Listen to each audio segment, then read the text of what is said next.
ओम नमो भगवते वासुदेवाय।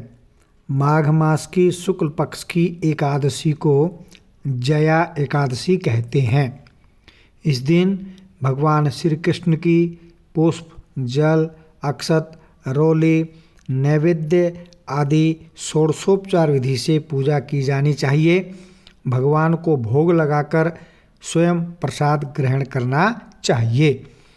जया एकादशी की कथा की ओर आगे बढ़ें उससे पहले आपसे वही विनम्र निवेदन कि यदि आपने मेरे चैनल अर्थात शास्त्री चैनल को सब्सक्राइब नहीं किया है तो कृपया सब्सक्राइब कर लीजिए। साथ में बेल आइकन का बटन दबाइए ताकि भविष्य में आने वाली सभी वीडियोज़ का नोटिफिकेशन सबसे पहले आपको प्राप्त हो सके। लाइक कीजिए, लाइक करने से मनोबल बढ़ता है। शेयर कीजिए तथा दूसरे लोग भी इस कथा का श्रवण कर सकें।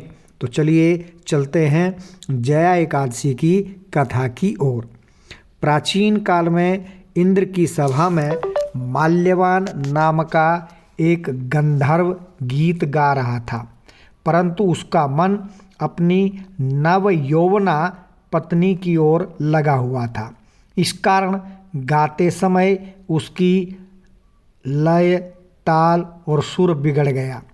इंद्र ने कुपित होकर उसे श्राप दे दिया कि तू जिसकी याद में मस्त है वह राक्षसी हो जाए, पिशाच बन जाए। वह अपनी गलती को स्वीकार करते हुए इंद्र से क्षमा याचना करने लगा। उसने बहुत प्रार्थना की, परंतु इंद्र जी ने अपना श्राप वापस नहीं लिया। इंद्र ने उसको सभा से बाहर निकलवा दिया। घर जाने पर उसने देखा वास्तव में उसकी पत्नी पिशाच बन चुकी थी, राक्षसी बन चुकी थी।